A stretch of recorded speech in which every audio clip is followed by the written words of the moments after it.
up on this week's show, we debate who the next Premier League rights will go to. Could LaLiga be heading to ESPN? NBC confirms the pending shutdown of NBCSN. Plus, we have letters from you, the listeners, in our Mailbag Section. I'm Christopher Harris, aka The Gaffer, joined alongside my co-host Kartik Krishnaiyer.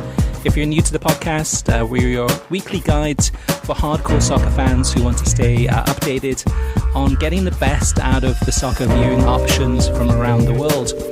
Well, Kartik, last week we did the podcast on Wednesday night, released it on Thursday morning, and then all hell broke loose on Friday.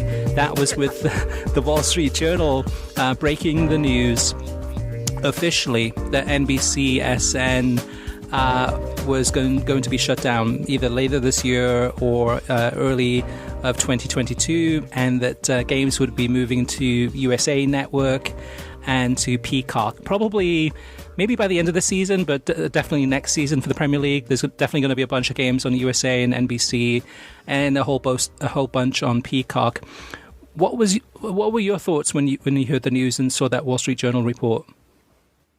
Yeah, I wasn't, as maybe people remember, because I wrote a story on this a month ago, after John Oran from SBJ had teased it and reported in his predictions that he felt like they would get shut down. I wasn't shocked. I was expecting it.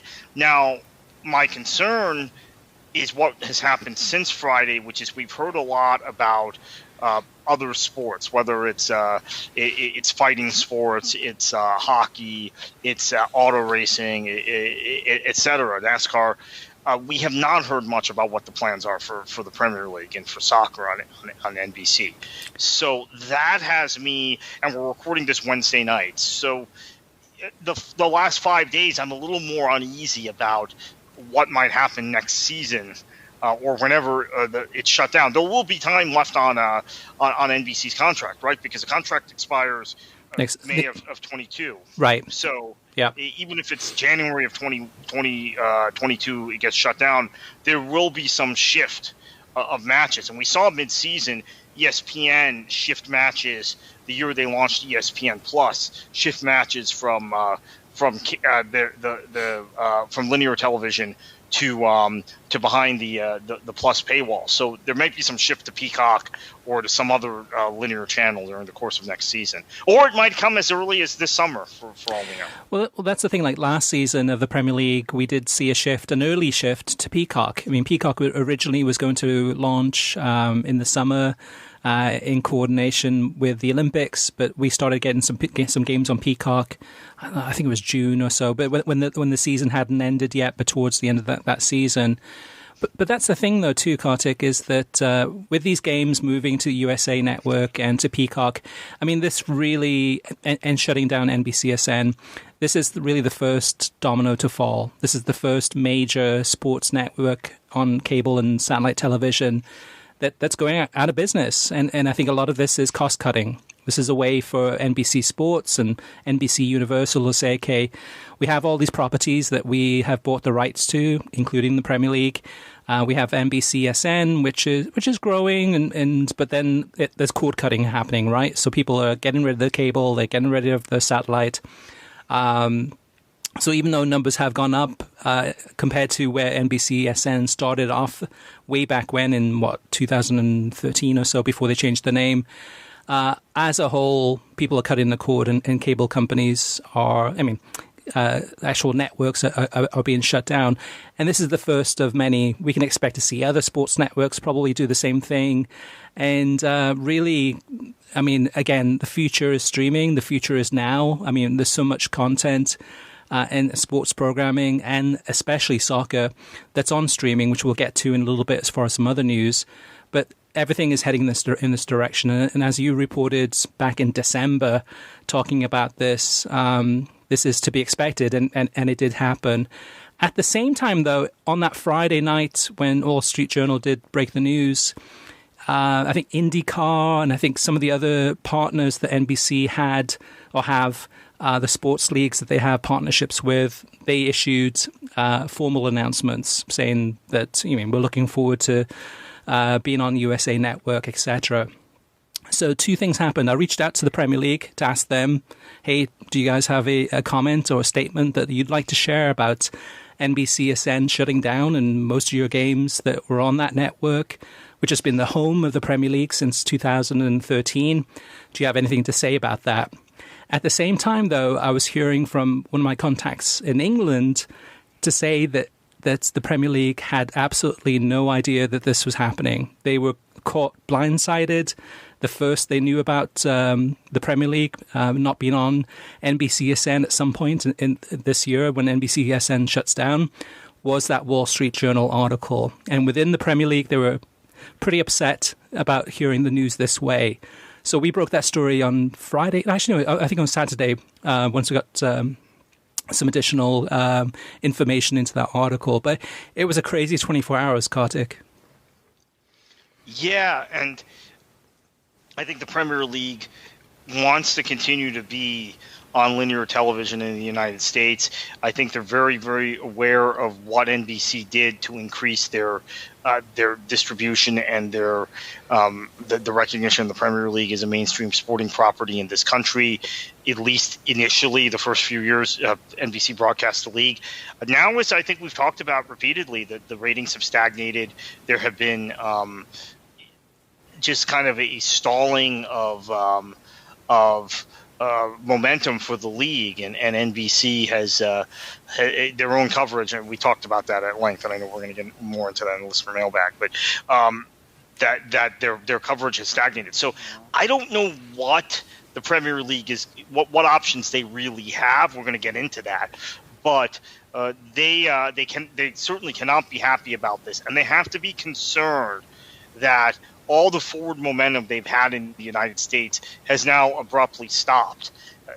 And it helped, I think, that Liverpool won a title, honestly, because that kept a lot of Liverpool fans, who were probably the most passionate group in this country of fans. The other group I would say is incredibly passionate, or at least very vocal on social media from the U.S. are Spurs fans. But they have to figure out how they continue to elevate. They keep the Premier League on a pedestal above the other leagues, and this is something I think we should discuss regarding potential partners, media partners for the Premier League, because I don't think they necessarily want to be on a network that is showing a lot of other European leagues. If they're showing MLS, that's fine, but showing other European leagues that then may view those leagues as co-equals, right? I think the Premier League is probably concerned about that because they're very much into their own image. Yeah, the timing of this announcement is actually pretty good for the Premier League because they look at this and think, okay, yeah, this is not good, about not knowing that NBCSN officially was going to announce that they're going to shut down that channel. Also, at the same time, being upset with a lot of games moving to Peacock, including the biggest match of the year so far this season. Man United against Liverpool wasn't a great game, but it was the biggest game of the season, and that was only on Peacock. But at the same time, they're looking to the future. And the next TV deal, as you mentioned, it ends with the end of the 2021-2022 season. However, the discussions have already started. The bidding will begin in the next few months. And any broadcaster who's interested in the United States that wants to go ahead and submit a bid and put together a presentation and a proposal about how they're going to go ahead and take the Premier League to the next level. And a lot of that is distribution. A lot of that is, okay, do you have access to cable channels? Do you have access to free-to-air or over-the-air channels? Do you have a streaming platform? How else will you market this league? Will you have fan zones? Will you be doing a lot of social media marketing? What type of talent are you thinking about when you're putting together a proposal like this? And so the Premier League will be looking at the NBCSN, who NBCSN is interested in renewing these rights, and we'll be thinking, okay, all right, NBCSN, it's been a great, 8 years? We're into the 8th year now. It's been a great 8 years so far. There's been some hiccups. There's been some negatives, but mostly positive. We love what you've been doing. However, at the same time, the talent that, or the actual executives that are talking to NBC and the Premier League are different than they were when the deal was first done back in 2012, 2013.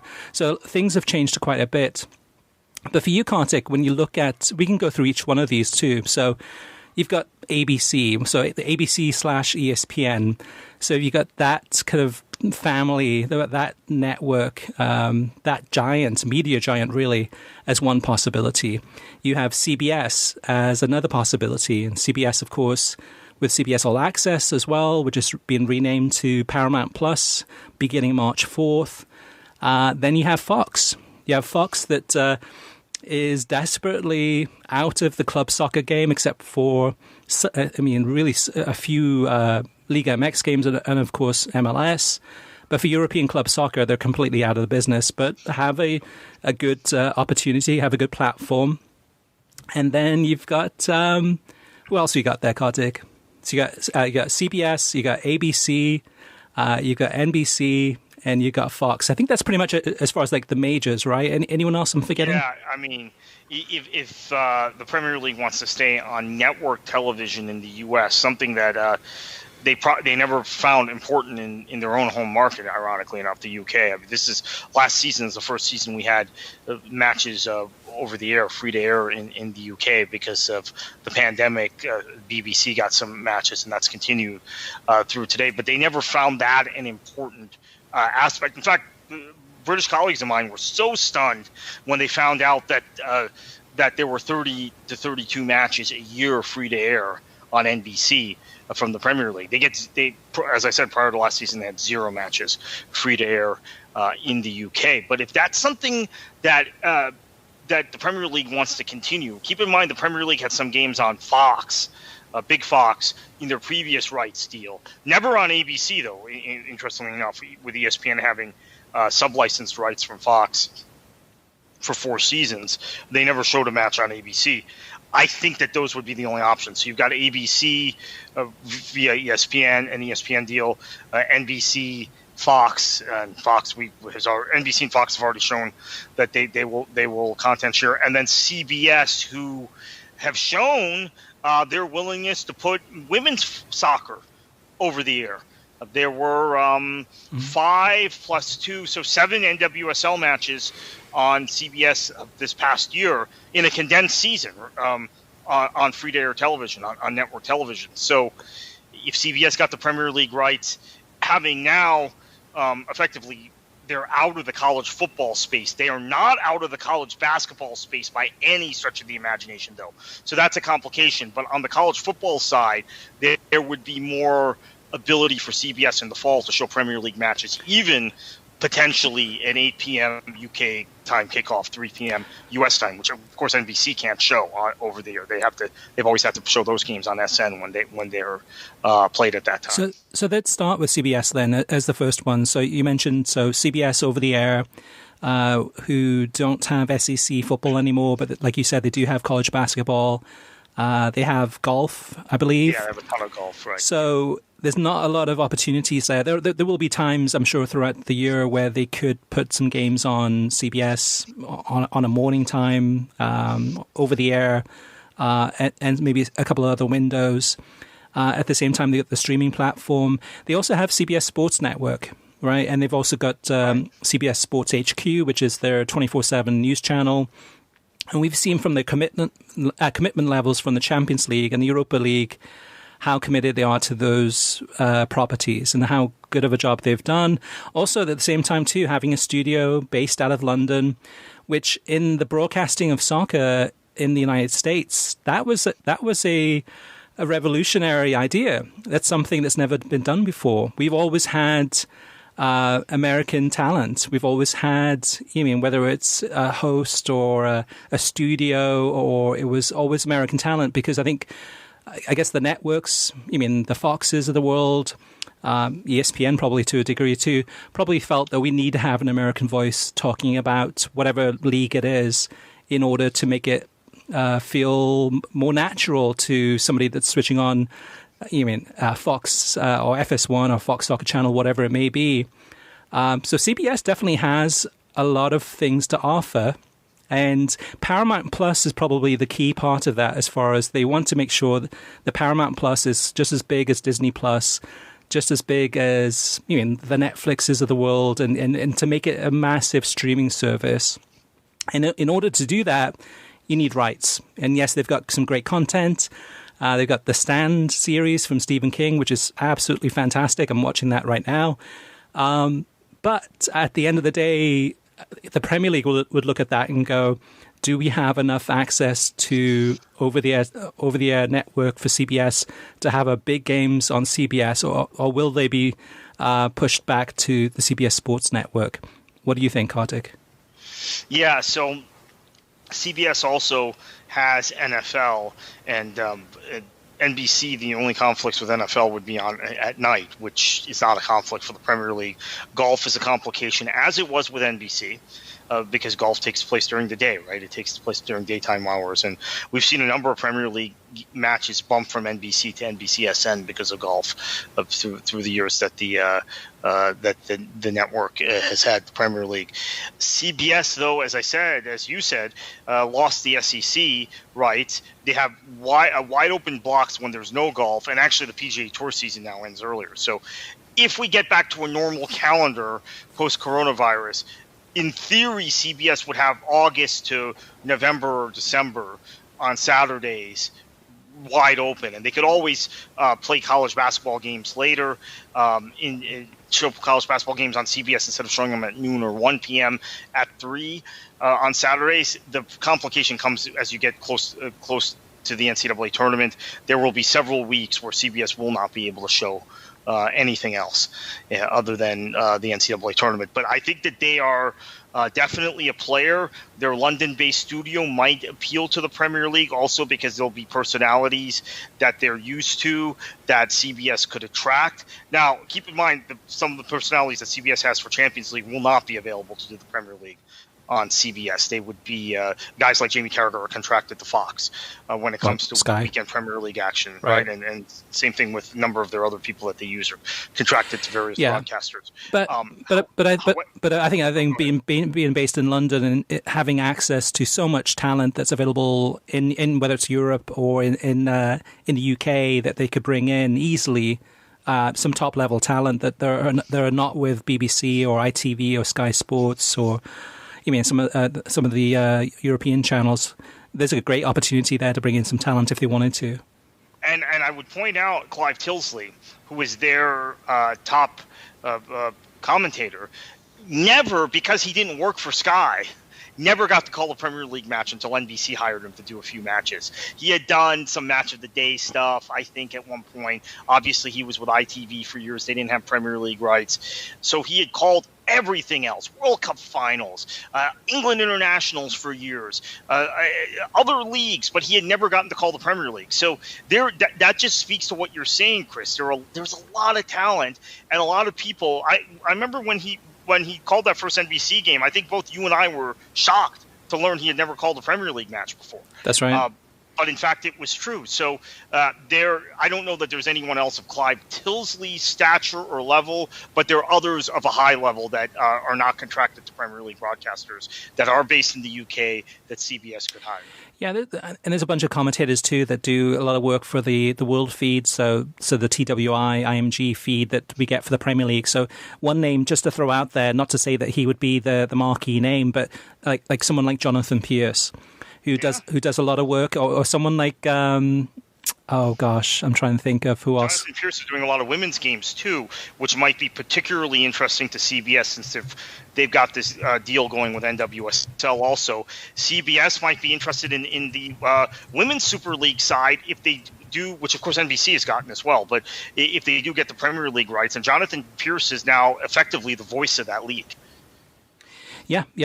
Someone like Stuart Robson, someone that we've loved for the longest time. Yes, I know he works for ESPN as a kind of a correspondent, but and I'm sure there's a ton of other players that are former players or kind of recently retired players, as well as talent or even managers. Or there's so much to choose from. So that's a possibility. I think with CBS, they would look at this as just a fantastic opportunity to go ahead and boost the number of subscribers to Paramount Plus. which is currently CBS All Access, but it'll be renamed. And they have the access to the television, they have access to CBS Sports Network. It's just whether or not, in terms of programming, in terms of their commitment, what they believe, how many games would be on broadcast television versus cable television versus streaming, and whether that proposal would be enough to persuade the Premier League to consider that bid, depending, again, on how much they're bidding, if they're their highest bidder or not. I think there's definitely interest there.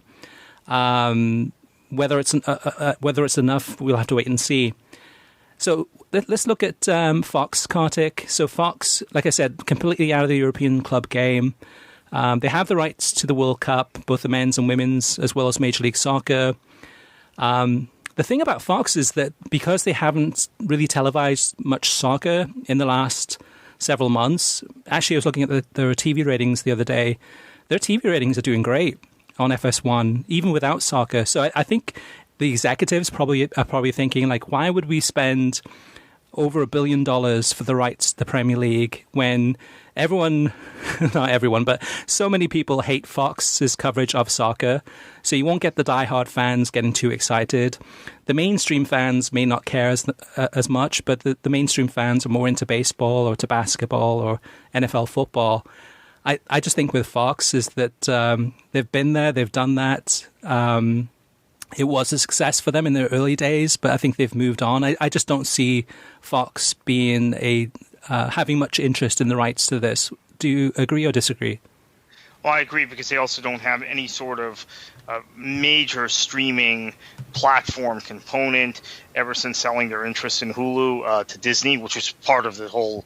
They sold most of their properties to Disney, most of the News Corp, at least broadcast properties around the world, not just in the U.S., but all over the world to Disney. So I don't think that they're going to be interested. I would not be shocked if – now, the Premier League didn't allow joint bids last time, but if they do allow a joint bid this time, if Fox piggybacked with somebody. All right, Kartik, let's move on to NBC. So NBC having a long history with the Premier League, a lot of positives, as we have mentioned. I just wonder, in this next deal or this next proposal that NBC is working so hard to go ahead and renew, is what do they say that's different? What do you think that they're going to say that's going to be different than what they're doing now? How can they convince the Premier League to renew other than offering a ton of money? I mean, is there anything you can think of that could be a possibility? They add more matches on over the year. They go from 30 to 50 or so a season, although I don't know where they're going to find those time slots, honestly, on NBC, because they are committed. And I should have mentioned this with reference to CBS also. You have to have, per FCC guidelines, a certain amount of educational programming and a certain amount of public affairs programming on the weekends.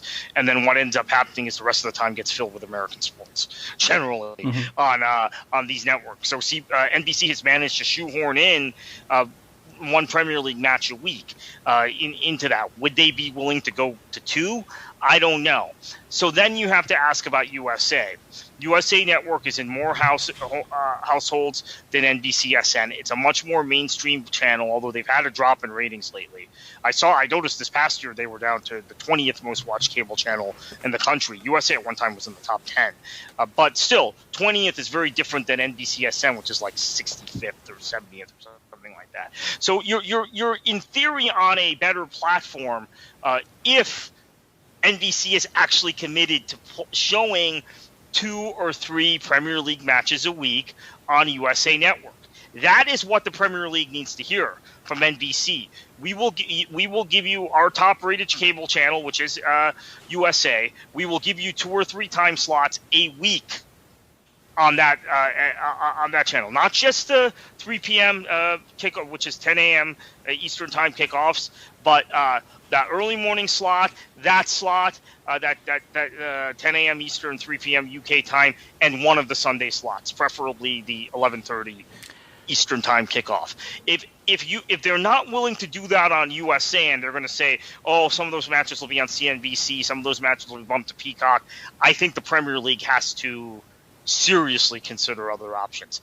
This having been said, NBC is the incumbent. I think they are the favorite, and think it would be in NBC's best interest. They're already, I think, going to move more matches to Peacock. Unlike other people who think that's outrageous, I think it's fair. The Premier League ratings, we talk about them on this show every week, they have not really improved. It's still the most watched league among English language dominant soccer fans in the country. Twice as many viewers as the next one, which would be MLS. But it's not really growing.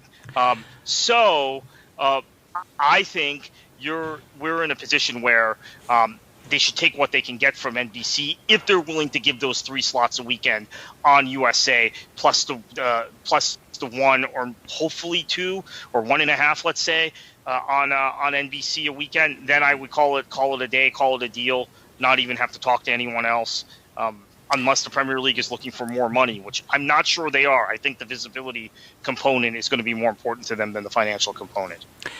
Yeah, I think it's one of those things. It's like they will say that the distribution and the visibility are the most important things, but then they're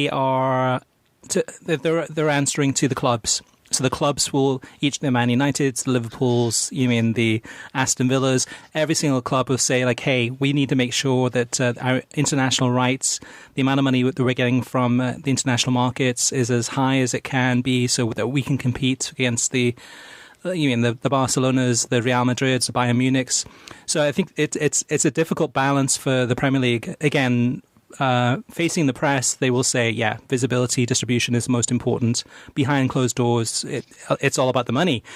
Having said that, though, too, I think with NBC, the challenge with over the air, they have that one game on almost every Saturday at 12:30 Eastern time, is that their hands are tied behind their back because they have NFL on Sunday afternoons. On Sunday mornings is political programming, Meet the Press.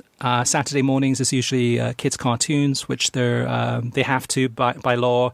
Broadcast those. So the windows of time that they have are difficult.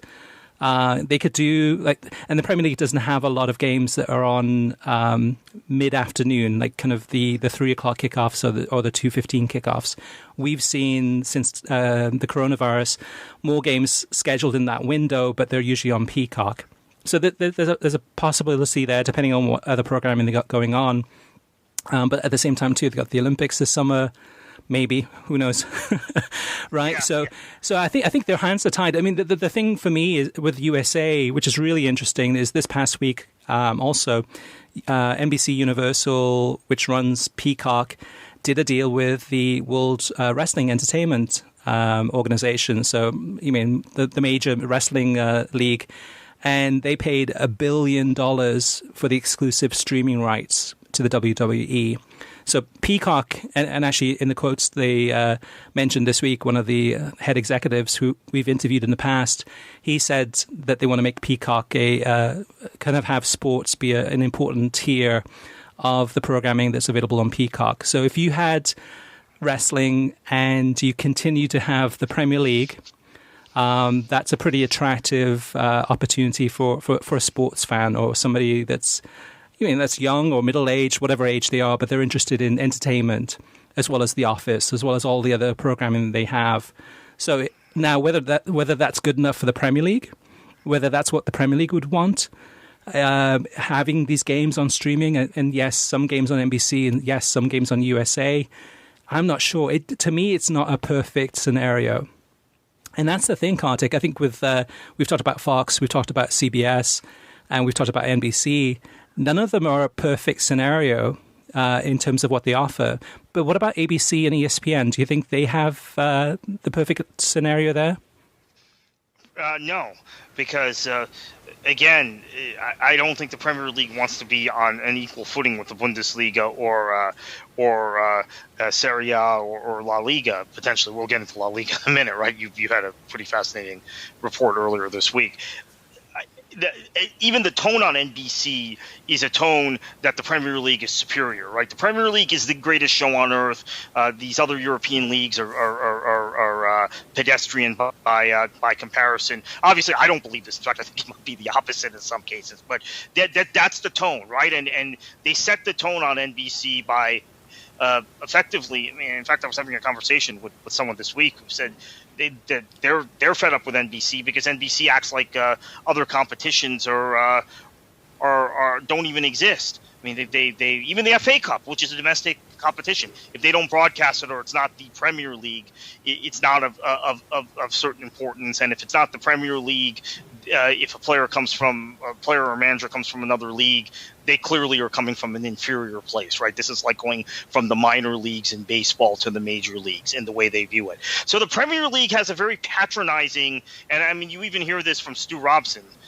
You mentioned him a little while ago as a potential hire for CBS. Stuart Robson even has said this on ESPN on multiple occasions, that the Premier League has a very patronizing view towards everybody else. So would they accept being on ESPN's platform, where ESPN is very invested in promoting the Bundesliga, is maybe less invested than they used to be in promoting MLS, but still gives MLS a lot of promotion, a lot of love. I think the MLS thing would bother Premier League less. It's the other European leagues. If at Serie A, they've increased the exposure of that league, and if they get La Liga, which we're going to talk about in a little bit, Chris, they will go to the mat for La Liga, because Barcelona and Real Madrid are bigger brand names in this country than any other European club, save maybe Manchester United. So I don't know if the Premier League wants to be in that position. They put themselves on a pedestal, being on a broadcaster that is 100% committed to them, and quite frankly has talent, maybe whether it's by design or it's their genuine view, that looks down upon other leagues and other competitions in Europe. I think that serves the Premier League's narrative very well. So I don't think the ESPN thing is likely unless they were given like 30 dates on ABC, which is possible outside of college football season. The college football is a complication, right? But ABC does not have any NFL that they show. So they could show Sunday matches potentially on ABC, particularly. And I think this Sunday 11:30 kickoff, it's only a half an hour, but when it used to be 11, it was more complicated for American broadcasters because of that public affairs political programming you mentioned on Sunday mornings, which the networks are obligated to carry. They have to show those on Sunday morning. They have to dedicate a certain amount of time on Sunday mornings to public affairs per federal law.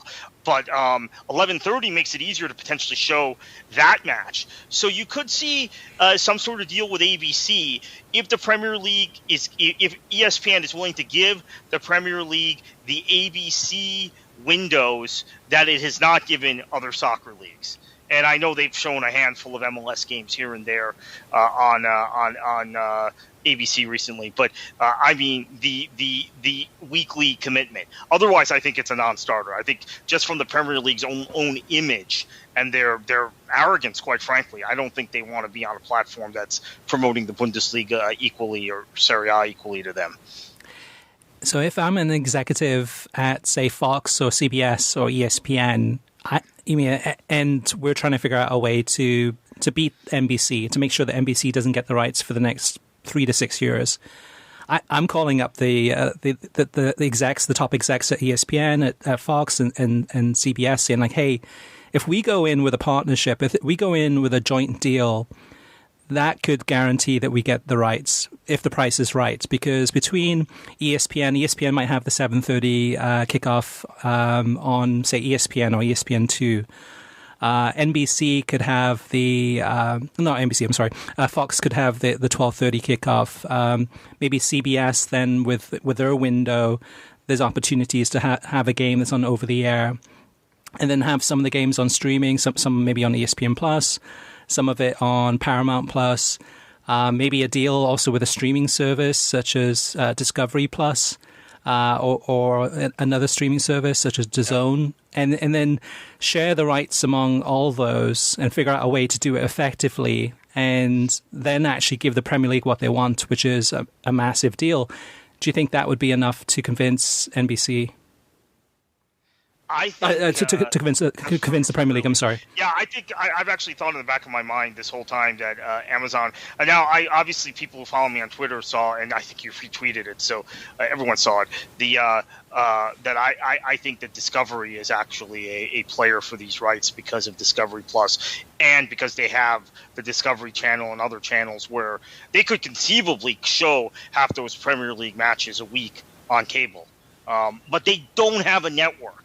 They don't have an over-the-air channel. Is the complication for Discovery, because right away when this was reported on Friday, Discovery was the first thing I thought of. I thought, okay, they're going to go in, because by the way, they have been on Premier League rights before in the U.S., which I'm not sure if people remember, and I'm trying to remember which rights cycle that was, but they did. Yep. That may have been when NBC first won the rights. Maybe Discovery bid that time. They were the. I believe so. Yeah, like the 2012 when the bid. I think that they were maybe the second highest bidder. Fox had come in way low, the incumbent, Fox and ESPN. Yeah, so Discovery has been interested in these rights before, believe it or not. People may not know that because they don't show sports, but this was one property they thought, I think because of the time slots being more morning, and it wouldn't interfere with any of the primetime programming type of thing, the one sporting property they've seemed to show interest in. So I could see that. The issue now is getting on network television. So maybe DAZN and Amazon Prime emerge as players, and especially for Fox. So I mentioned maybe one of them picks up the rights and then sub-licenses, and it's also much easier to do a deal with Fox if you're DAZN or Amazon, because Disney is a rival in the streaming space. NBC Universal, Comcast, is a rival in the streaming space. Viacom/CBS/Paramount Plus is a rival in the streaming space. Fox is no longer a rival.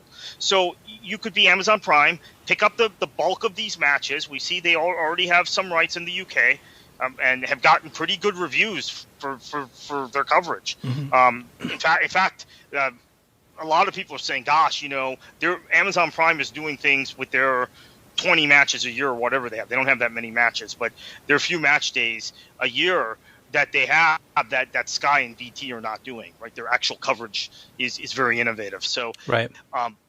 They've hired some really good commentators, including John Champion, who everyone who listens to this podcast is familiar with. So I think that's a possibility. Prime gets the rights. They sub-license 20, 25 games to Fox to show not on Fox Sports or Fox FS1, but on Fox over the air, or same thing with DAZN.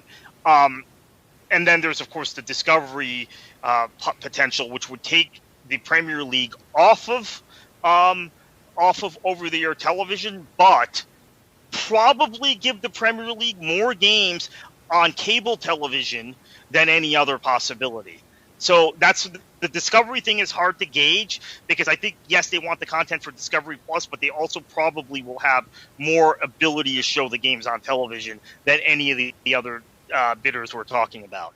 But they just don't have a network component. So is being on over the air once a week and maybe get one other game on cable better for the Premier League, or is having potentially 5 games on cable a week, which is what they've had with NBCSN, 5 or 6 games, and then the rest on streaming on Discovery Plus, a better deal? They have to make that decision. Of course, the thing I said earlier that could head this off, Chris, is if NBC committed to giving 3 matches, that's my magic number, 3 matches a week on USA to the Premier League. I don't think they'll do that, but what I'm saying is if they do that, I think the Premier League will stay with NBC. Yeah, a lot of this too is about pride. So if you're the head of ABC/ESPN, or you're the head of CBS, are you willing to go ahead and work with a rival network to come up with a proposal, with a plan, a joint plan, to go into the Premier League to say, hey, we've actually put a plan together to actually work together, because we want to make you, the Premier League, like the NFL of the United States for soccer. So, for example, like with the NFL, you got games on You got games on Fox, you got games on CBS, you got games on all these different channels. There's no way that like one single channel can bring you all the NFL games and bring you all the coverage that you want. We working together will be able to put together a package that's going to just blow your mind, and also bring in a ton of money. Having said that, though, too, I mean, I think that's the only way that that any of those networks can beat NBC, unless it's based on just actually how much they're bidding, because an ESPN by itself doesn't have everything. It's not a perfect scenario. Same thing with Fox, same thing with CBS, but working together and maybe in conjunction with some of these streaming services, coming up with a really great proposal, that could be enough to get the Premier League to say, yep, that's what we want to do for the next 3 to 6 years. That makes total sense. It would be a mess. It would be like Major League Soccer, where you don't know which game's going to be on which day, on which time. But we talked about this before. If you're so much of a fan, you will find out where those games are. You will find out if it's on ESPN or ABC or CBS or Discovery Plus or ESPN Plus, you name it. I mean, we're used to that by now. It adds complexity, but it definitely gives the Premier League the reach and the distribution that they so crave. So let me finish on this point, following up on what you just said. I don't know where everybody's heads are, the executives right now, as we do go through this in January 2021. I can tell you for several years, from about 2013 to 2018, 2019, Comcast/NBC Universal was seen as the big enemy of all of these broadcasters, which would prompt them to team up. The reason is not only do they have a network and now a streaming platform in Peacock and all these cable channels they own, they are also a cable provider. I think AT&T buying the Turner networks and CNN and HBO, that might change that dynamic a little bit. Maybe AT&T is seen as big an enemy, although AT&T we haven't discussed in relation to this, so maybe it's irrelevant when we're talking about this. But there was, even though folks at Disney/ESPN or Viacom/CBS and Fox, News Corp Fox, they all see one another as rivals, they're more liable to team up with one another if NBC is on the other side than one of them teaming up with NBC against the other, is what I'm trying to say. Mm-hmm. Comcast has been the big enemy, a big bear in the room, if you will. So if that dynamic is still there when these rights are bid on, what you're laying out, Chris, very well could happen, because any chance to punish Comcast seems to be in the MO of both Disney and Viacom. Yeah, at the same time, you have to be really careful about that too, because we've seen what's happened to beIN Sports when they went up against Comcast, and took them to the FCC and said, "Hey, we're going to go ahead and protest about this decision. We should be in sports. We should be on Comcast. This is crazy that we're not." And that didn't end well for beIN Sports in terms of them not being available still a couple of years later on Comcast or DirecTV or any of the major cable or TV networks. So, yeah, it is. You have to be extremely careful. But speaking of beIN Sports and speaking of ESPN Plus, a news report came out this week that we published here at World Soccer Talk, and it has the full article at worldsoccertalk.com. It's been doing the rounds quite a bit these last few days. But that report is that ESPN has been in discussions with LaLiga to try to figure out a way if they can acquire the rights to LaLiga. And LaLiga, the rights for LaLiga are with beIN Sports exclusively up until 2024. However, there's a lot of question marks about beIN Sports, everything from the distribution or lack of distribution to how long will they be around? Are they committed past the 2022 World Cup in Qatar? How committed are they to being a long-term player on US television in this country? Now, globally, they're a massive media company. Globally, they have the rights to La Liga in most of the world. And part of that global deal was the United States. However, ESPN's in discussions. They've had talks. They're actively trying to figure out a way if they can get those rights. And that could be a possibility for the Premier League in the future too, is that even though, like you mentioned, Kartik, ESPN Plus, maybe with the Premier League, they don't want to be on the same level or seen to be on the same level as a La Liga potentially, but also Serie A, Bundesliga, etc.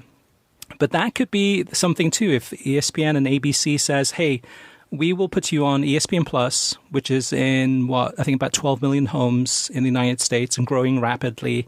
But we will have games on ESPN. We'll have games on ESPN2. and we'll have games on ABC now and again. And actually, even that proposal, to me, would be pretty attractive. Also, ESPN FC daily coverage. I mean, a lot of discussion, a lot of clips and highlights, as well as Sports Center.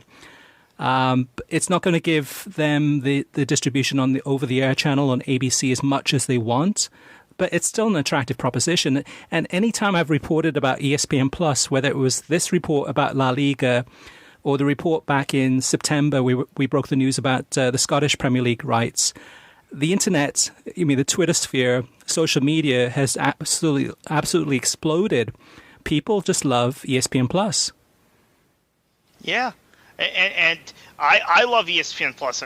We this week I can't even keep track of the number of matches I watched because of ESPN Plus. I mean, I'm watching Eredivisie, I'm watching matches from the Indian League, I'm watching matches from everywhere. In addition to my usual viewing of German and Italian matches on ESPN Plus and championship matches, FA Cup. We not only had the FA Cup this weekend, we had a couple of championship matches, significant ones on ESPN Plus. It's for a soccer fan. We're getting to the point where, and this is where the Premier League is in a different environment, different universe. Really, we're getting to the point where if you're not a Premier League fan but you're a soccer fan, you don't need anything else. You don't need television. You don't need anything. You just need whatever box you can get ESPN Plus through your Roku stick or whatever. You're $5.98 a month or $6.98 a month, whatever it is, and that's it. And that's, I think, as we go back to the Premier League for just a second, that's a dangerous place to be because, and again, I'm making this comment assuming this happens and BN loses the La Liga rights in some fashion to ESPN. I think at that point, it is the one-stop shop for most soccer fans. And we know just from our own anecdotal experience and talking to people, and it comes up all the time, as recently as yesterday with a prominent person in my conversation, that like Premier League fans, a lot of them are in a vacuum, right? They're Premier League fans. They're not really soccer fans. They're not really fans of other leagues. They're not fans of domestic soccer in the U.S. So if you're an overall soccer fan, even if the Premier League stays on NBC or goes to Discovery or one of these other places we're talking about and is not on ESPN, you could probably buy ESPN Plus and live without the Premier League. And so that's something I think that is really, really interesting. If La Liga moves there, it's a huge move. And I think it would be a big move for La Liga. I don't need to repeat everything I've said about BN, whose coverage I like, by the way, but whose distribution issues I think have really hurt that league and Spanish football in general in the U.S. I think it'd be tremendous if they could get the ESPN. But if and when ABC and ESPN talks to the Premier League and says, hey, we're really interested in this next bidding that's happening in the next few months for the Premier League rights, not only do we have the Bundesliga and Serie A, and we have the game of the week on Serie A, and we've got games now and again on the Bundesliga on ESPN, and who knows, maybe some of those on ABC in the future, perhaps. But also, it looks like we're going to get La Liga. We are effectively the soccer channel in the United States. We have the vast majority of club soccer from around the world, and the only one thing we're missing, big time, on the English language viewership side, is the Premier League. So if we're able to get the Premier League, we become the soccer destination. We will at our price point of the $5.99 a month, we become kind of the de facto soccer channel. And not being on there is actually a risk in some ways too. But yeah, it's $6 a month. Yeah. But if you're not on there, you could lose some steam, definitely, as everything moves towards streaming and people are cutting the cord. Yeah, I think if they're not on there is a risk as people are cutting the cord and the memories of the people that NBC reached the first few years they had the Premier League rights and that before the ratings stagnated are lost. The other thing with the Premier League and ESPN I should mention is ESPN specializes in very cutting edge analysis. and the ESPN FC show doesn't pull their punches about Serie A matches or Bundesliga matches because they're on the network. If a match stunk, they say so. If a player was poor, they say so. If they don't think the league is very good this season, they say so. So that's I think an uncomfortable place for the Premier League, because the Premier League, at least the last few years on ESPN, and I think it kind of on NBC, kind of coincides, in my opinion, with the quality level of the Premier League beyond Man City and Liverpool slipping. I think the Premier League was the best league in the world in 2010, even if La Liga teams were winning Europe. I do not think the Premier League is the best league in the world in 2021. I'm not sure where it is. It's not number one. I'm not even sure it's number two. But there's been this slippage.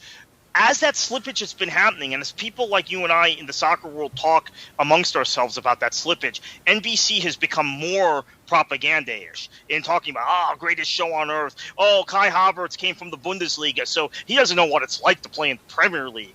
Thiago, he has to adjust to the Premier League. Does he really? He played for the best team in the world, Bayern Munich, okay?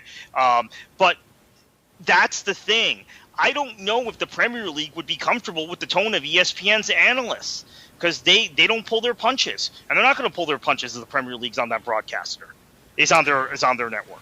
Yeah, that's a good point. I'm not sure how much attention they would actually kind of give to the analysts and the pundits, and whether they kind of zero in on that. They might be looking just at the main metrics, like the number of viewers, the amount of engagement, the amount of reach, in terms of that, and also the dollar signs too. And yes, that's an important part of the product, so to speak, in quotation marks, is the actual coverage, the pre-match, the post-game, the halftime, the other shows, the shoulder programming. But I think they would be thinking Sports Center. Can we get some of those highlights on Sports Center? And even if, say, Craig Burley was giving some really honest criticism about how poor Manchester United is under Ole Gunnar Solskjaer, I don't think the Premier League would be that concerned unless he said something completely, that was really just off the kilter, so to speak.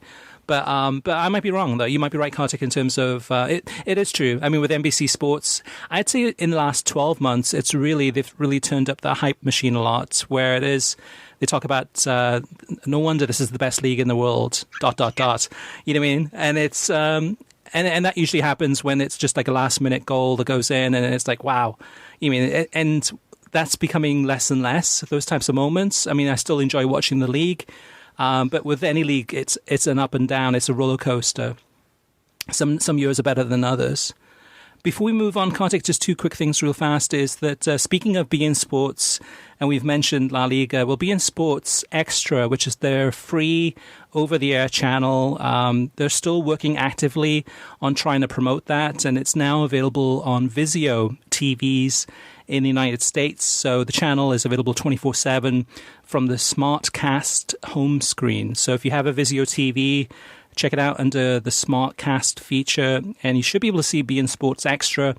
It won't have all the Real Madrid and Barcelona games, but you will see some Liga in action, some Turkish football, and other programming. It's looked at as being kind of a sister channel, or kind of a complementary channel, and it's free of charge. So definitely check that out if you have a Vizio SmartCast TV.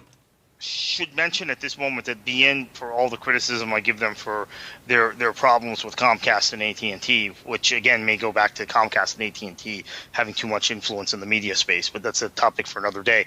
They have done a really good job of getting beIN Sports Extra in different places.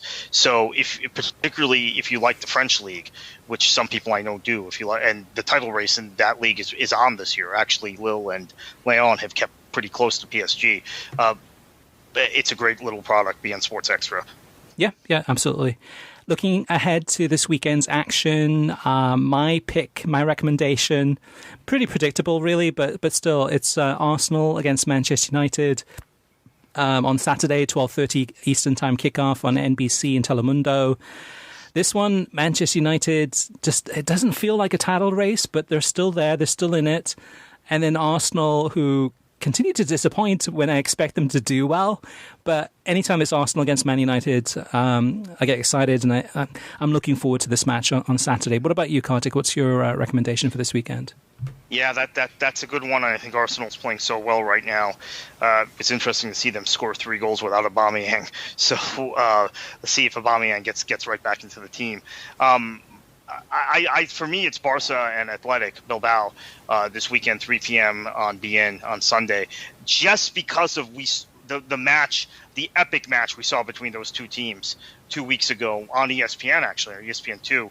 And Barcelona had a chance to win a trophy. Ronald Koeman has been under so much fire, as has the club in general, and they blew it. And Bilbao got that equalizer in stoppage time, then Inaki Williams the wonder goal in extra time, and Bilbao won the trophy, which is really really significant for them, because they also have the opportunity now, because the Spanish Copa del Rey was never completed last season.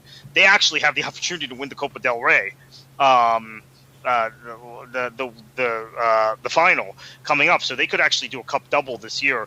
I think it'll be interesting to see how Barcelona plays against Bilbao, given that setback. And Barcelona now, for all the criticism, they're only 3 points behind Real Madrid in second. Atleti, we think, is going to win La Liga, but it's still Atleti. They may collapse at some point. So this is an important game for Barcelona. They're still – I think they could still catch Real Madrid and finish second. And as we said, I expect Atleti to win it, but Atleti is – until Atleti actually wins the title – again, I know they won one in 2014, but until they win another title with this set of players, we're going to have doubts about them.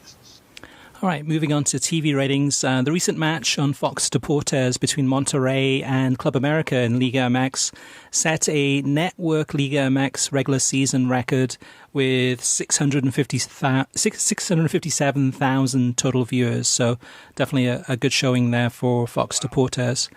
Moving on to this little mailbag, Curtis says, when I heard about NBCSN going away as of the end of this year, I thought about what you and Kartik talked about the past 3 weeks regarding the future of the Premier League's coverage here in the States. Spot on indeed. After about 7 seasons of waking up early Saturday mornings to watch Rebecca Lowe and company bring the Premier League to fans like myself, I have to ask who'll step up and deliver beginning next season. Well, it won't be next season, it'll be the season after that. But here is my suggestion, says Curtis. Tudo NA on the Spanish language side, Premier League in the mornings and Liga MX at night. We're talking football from sunrise to late night weekends. And then ESPN and ESPN Plus on the English language side. I'm sure on that one, I'm sure ESPN would love to have the Spanish language broadcast be on ESPN Deportes, their Spanish channel. But if it was a joint bid, or if ESPN went in for the English language rights and didn't get the Spanish language rights, and Tudo NA said, hey, we'll take them, that could be attractive. The challenge is that for a lot of these Premier League matches, they don't have a lot of Mexican players or don't have a lot of players from Central America. And I think that would be the part of it that Tudo NA would be reluctant to go in with a ton of money, especially when they've had tons of layoffs, to go in big on this one when the viewership may not be what they expect. But still a good idea nonetheless. We say that and we assume that, and that's absolutely true from the way 2DNA and Univision, quite frankly, have viewed leagues historically, European leagues. However, the Eredivisie, the leagues that have had the most Mexican players have been the Eredivisie and the Portuguese league. So those have gotten kind of the most love from the Mexican American media, if you will. However, the number of young second-generation Mexican Americans that watch the Premier League blows my mind. And it's actually a subject I talked about with our former host of this show, predecessor of this show, Richard Farley, the other day, that it blows his mind too. The number of people we know from our soccer, being in the soccer world, that are Mexican American, that are interested in the Premier League, but not interested in other European leagues. And they watch Liga MX, obviously.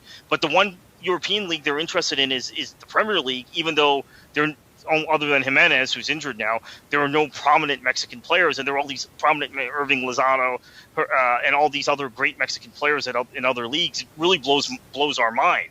So the question is, does 2DNA, Televisa, who's a partner in 2DNA, Televisa and Univision recognize this? Or do they go with their traditional view that, well, there's not many Mexican players in that league, we're not going to bid? So that's the big question. Next up is Will Sams, and Will says, thanks for mentioning the Paul Pogba thing. When I do find myself listening to English soccer, it usually drifts to talking about Manchester United and subsequently goofy talk about Pogba as if he dropped a deuce in their cereal. It's strange. He goes on to say, I've stopped listening to Sirius XM FC myself. Way too much thirsty EPL talk for those who don't want it. As for strictly American soccer coverage, Jason Davis needs a co-host to bounce stuff off on, because at least obvious to me, he routinely goes on a bit trying to fill time. With that said, it's obvious he has been asked to talk about the Premier League as well. It's as if the heads of the SiriusXM think that all Americans want to hear about the flipping EPL and not soccer in our region or in Latin America. Lastly, Goal TV lost a lot of good talent over the last few years. The two guys doing commentary now have improved over time. I've come to like the Premier League. I've come to like them when I previously avoided them. Still, I do miss the previous talent and coverage of Brazilian football. Next up is Nick, and Nick says, this one's a long one, but it's a good one. With talks of the European Super League going around again, I think there are two fundamental business reasons why this isn't the best interest of the clubs that are leading the charge, and therefore won't happen. Number one, by creating an NFL, NBA-style Super League, Juventus, Bayern, PSG, etc., would all be ceding their supremacy. The reason these clubs are so popular and commercially successful is because they win all the time. In a Super League, they would be just one of the 16 or whatever number teams involved. They'd be lucky to win a trophy every couple of years, certainly not every year. Something has to be the bottom dweller. Not everyone can win. Why would clubs that win multiple trophies every year want to take on the risk of being perennial bottom dwellers? And we'll take a pause there just to answer that one. My answer to that is money. I don't think they're thinking about winning trophies. They're thinking about, okay, there's a guaranteed, 14 teams that will always play in the European Super League year after year after year. That's guaranteed cash cow every single year in terms of the TV rights to that. As long as people, TV stations and channels and networks around the world continue paying for that league, to broadcast that league, that's guaranteed money. That's guaranteed millions, no matter if they finish last or finish first, because there is no relegation. I mean, to me, that goes against everything in terms of all the beliefs I have in soccer in terms of promotion and relegation and making it exciting and making it accountable. But the only accounting in this is the financial accounting in terms of the money. Yeah, I agree with that. And I think PSG would be particularly risky because they just are risky from a competitive standpoint because they just haven't, with the exception of last year, the mini tournament, proven that they can advance deep in really deep in European competition. For Bayern, I think it's less risky. I mean, I don't know if any team has made the semifinals or finals as many times of the Champions League over the last 12 years or so as they have. So even in the competitive atmosphere of European Super League, I think Bayern would be very good. But yeah, I think it's money. I also think they just think that their branding will be so high because there is this thing where there are just these random American sports franchises that have all this popularity when they don't win anything.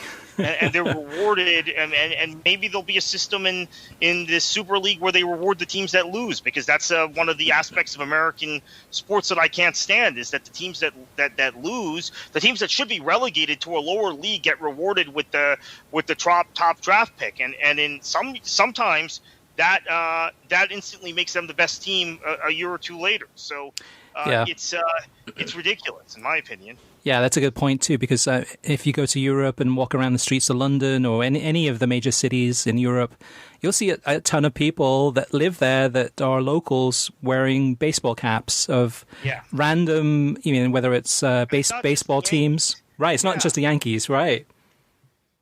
And oftentimes they may fall in love with a club, just as we do with following clubs in England or South America or Asia or Africa or wherever it may be.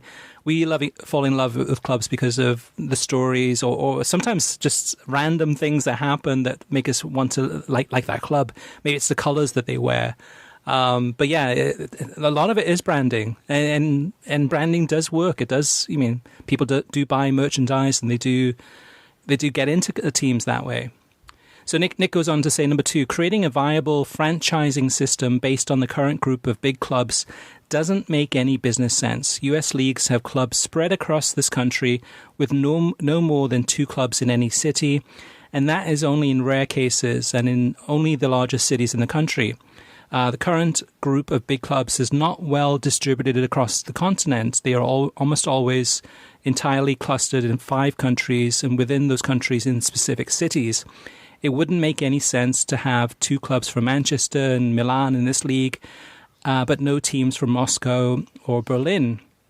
The way to actually make money doing something like this would be to create a US-style league where teams are strategically put into top markets. I think some of the clubs involved in this have to realize that this is the logical end game. And in this scenario, they would be on the chopping block. I think this is really a game of chicken. And when push comes to shove, most of the people involved in this would back out. They are using this idea to gain leverage. And while I agree with that, Kartik, I think it is absolutely, I don't think it's a game of chicken, but they're definitely applying these ideas because of leverage. They're pushing as hard as they can get to get the most that they can get, to get UEFA to go ahead and change in the interest of the big clubs. And if they don't change, I could see them moving through and pushing through some of these things. We've seen that with the Premier League. The Premier League, before it existed, it was the big clubs in England saying like, hey, we've had enough of this football league system. We want to go ahead and change it, create our own league and have our own massive TV deals and think globally rather than just thinking locally. And that's the thing about what Nick is saying here too, is that where he's saying like to have the team spread out. I don't think that's a wise point, only because it's not about your local markets. It's about TV viewers.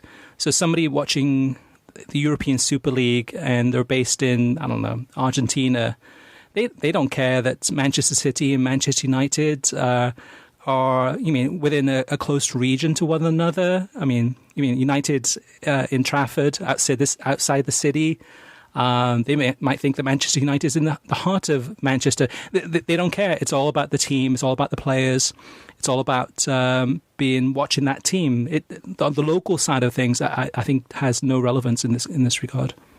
Right, Chelsea's and Fulham actually, which I like to point out a lot when people. I just like to point that out that there's more than one club in Fulham.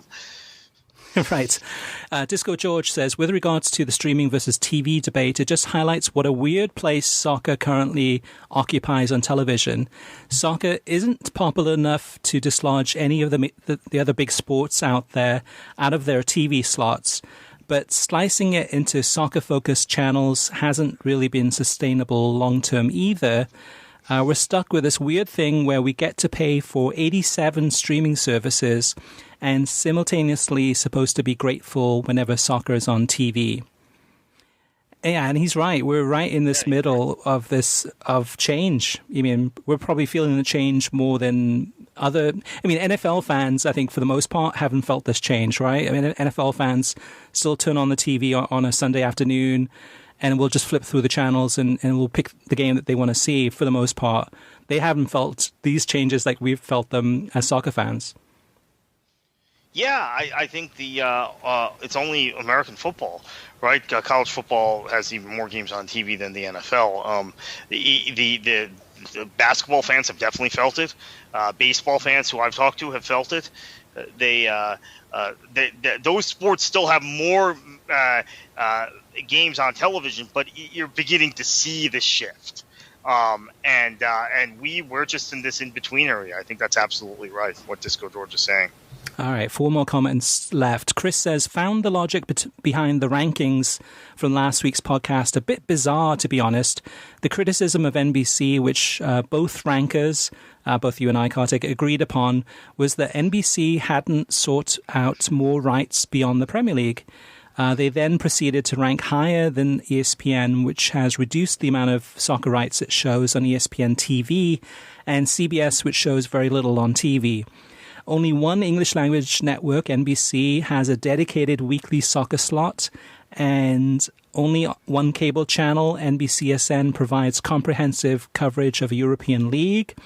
Combined with the high production values of their coverage and the exposure they give soccer, NBC's ranking was, by the logic articulated in the rankings, bizarre. What would you lend the Premier League's production values to in terms of the high production? What would you say about that, Kartik? Yeah, I do think NBC's production values were the highest when they started the Premier League rights. I don't think the production has improved particularly. Even Premier League production stuff is not it's not as cutting edge as it used to be. That's not NBC's fault, by the way. That's Premier League Production's fault. And they use the world feed for a lot of matches. So I think that production wise, they're now behind CBS for sure, and probably behind ESPN also. By the way, I'm not sure if just in one thing in defense of CBS, a part of my consideration for CBS is that they show the NWSL. They've showed a lot of NWSL matches in a condensed season on television, which I sometimes I think people who watch European football or just men's soccer forget that we have a women's soccer league in the U.S. And to NBC's credit, they're showing the WSL. They had 2 matches. They were supposed to have 2 matches this past weekend, but they were snowed out. But they have made that effort. But that's part of my my consideration for CBS. And in terms of ESPN, they still show a ton of MLS games on network. Yep. And their production values for those are very high. They still show one weekly Serie A match on television. I agree with actually Chris's point about NBCSN having the dedicated cable slots, and we just went through talking about how that's so important. And if they can't commit to that on USA, the Premier League might have to look for another media partner in the U.S. I do agree with that, but we're seeing that kind of diminish, and I think just the quality of coverage on NBC has diminished. ESPN also shows other random matches, right? Bundesliga matches on TV, and obviously Spanish Cup matches, German Cup matches on ESPN3 also, which is kind of a forgotten thing in between ESPN Linear and ESPN Plus. But keep in mind, I think it's also forgotten that there is at least one weekly Serie A match on ESPN.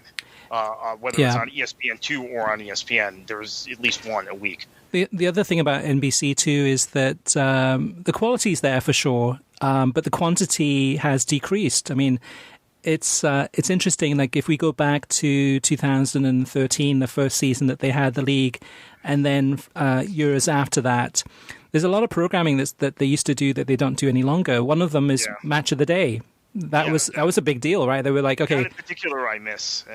And part of my critique of NBC might be that I'm not getting that program anymore. It's now thankful because of Peacock, and they did it on Gold before, but Peacock does give us the Premier League channel. Right. But I'm sometimes having to go back and watch that Premier League channel to pick up things that they used to have on Match of the Day.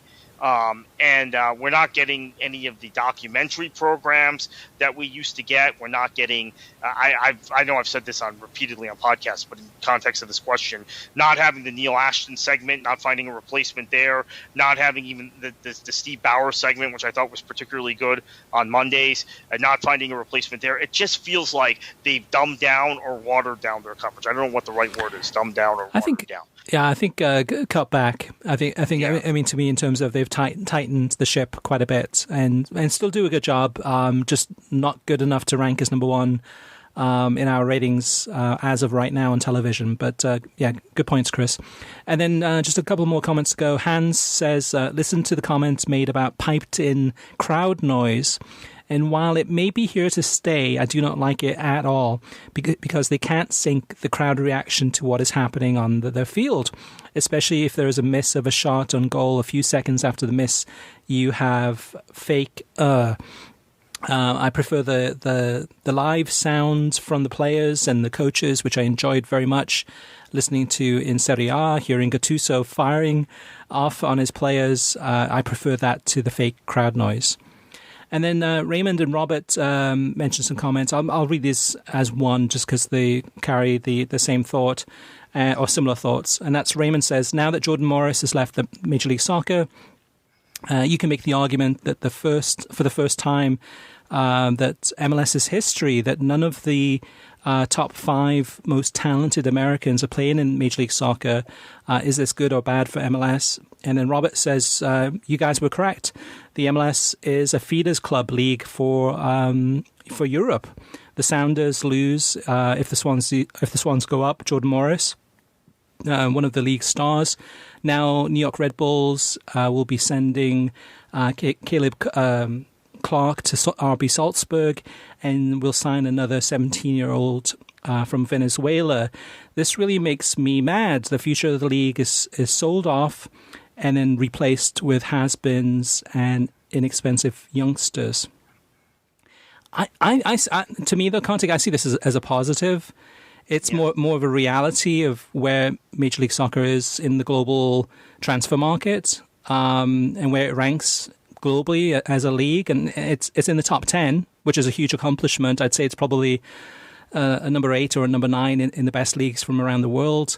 But when the other leagues come calling and they want to sign XYZ player, some young American, that's playing for Philadelphia or FC Dallas or Toronto or whichever club it is, they have to, consider the offer and think about that offer, think about how much money they can possibly make, and then look to South America to go ahead and sign a young player, bring him up into Major League Soccer, make him a star, and then sell him on for more money. It's almost like any club. If you're in the second division or you're in the Premier League or La Liga, but you're in the bottom half of the table, if the big guns come in asking to sign a player and offering money, you take it because you can benefit from that in the long run. The challenge with this, though, Kartik, I guess the big question really is about the American stars. If Major League Soccer doesn't have the American stars playing in its own league, do you see that as a good thing or a bad thing?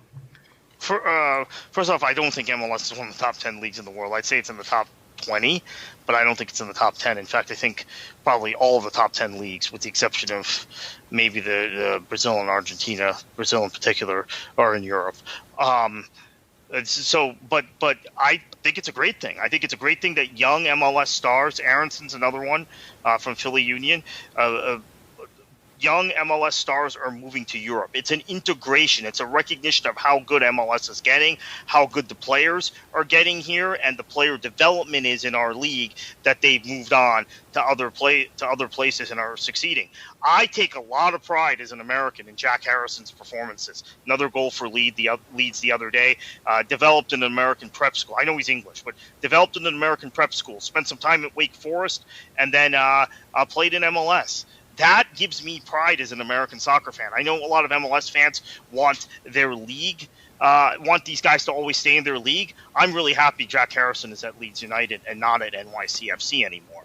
So I think it's a good thing for the league. I'm using Jack Harrison as an example because he just scored this week. Mm-hmm.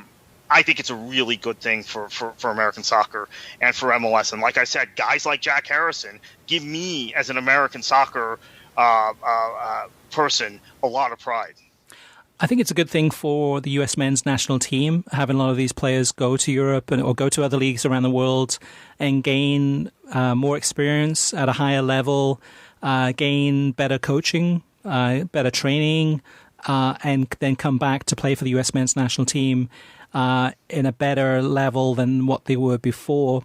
My concern, though, is just that if you have a league in the United States where there's very few young American stars, if the majority of them, the top 5 are now heading to Europe, it may hurt attendances attendances maybe not so much, because you have that loyalty with your local club, so it's about that club, but TV ratings, at least, in terms of would having no American stars yet, unless it's the next wave of players that come through the system, but does that hurt national TV ratings?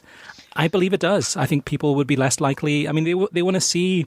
We've seen all the hoopla and the hype about Christian Pulisic playing for Chelsea, right? And how has it moved the needle?